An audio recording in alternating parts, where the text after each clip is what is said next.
एक आदमी 10-20 उसके भैंस गाय सब थी, खूब खान पान, चारपाई डाले आराम से बैठा था, नौकर चाकर दूध दूह रहे थे सब। भगवान शंकर और पार्वती जी ने दृष्टांत से समझाया गया है कि कहा कि चलो हम तुम्हें भक्त के दर्शन कराते हैं। पार्वती जी से कहा, तो उसके दरवाजे गए और कहा भैया 100 ग्राम दूध मिलेगा? साधु वेश में, हमारे ठाकुर शालिग्राम जी, उनका अभिषेक करना है। चल दिए सुबह से मांगने के लिए, दबका के भगा दिया। महादेव जी दूर हटे और कहा भगवान जितनी इसके पास संपत्ति है इससे 100 गुना इसको और दे दो। पार्वती जी को थोड़ा सा लगा, सब अवघड़नाथ कहते इनको है भी अवघड़नाथ। उसने 100 ग्राम दूध नहीं दिया और इन्होंने वरदान दे दिया कि जितनी संपत्ति है उससे 100 गुना और बढ़ा दो, पर कुछ नहीं बोले। गए तो एक नगर के किनारे गंगा जी के तट पर फूस की झोपड़ी में एक भगत रहते थे, उनकी माँ थी उसी में, और एक गाय थी जो 100-200 ग्राम ही दूध देती होगी।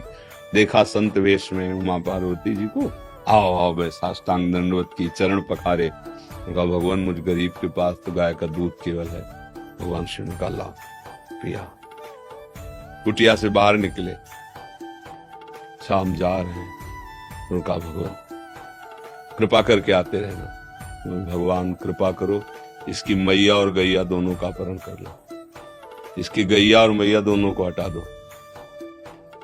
पार्वती जी जब आगे गई तो बोली देखो हम वहां तक तो बर्दाश्त हो गया, जिसने सादर तुम्हें प्रणाम किया, बातचीत करने के लिए मैया थी, जीवन यापन के लिए गैया थी, उसने तुम्हें दूध पिला, तुम कहो उसको भी मार दिया। और जिसने एक बूंद दूध नहीं दिया कहा 100 गुना संपत्ति और हो जाए। तो हमारी बातें समझ में नहीं आई कि आपका स्वभाव क्या है। बोले तुम समझ नहीं पा रहे हो, वो इतनी संपत्ति में मुझ महादेव को साधु रूप में अपमानित कर रहा है। जब 100 गुना और बढ़ेगी ना तो उसका प्रमाद इतना बढ़ेगा कि घोर नर्क जाएगा। और इसकी थोड़ी मति गति समय मैया और गैया में जाता था, अब ये दोनों से अलग होगा, अखंड चिंतन करेगा और परम धाम का अधिकारी बनेगा।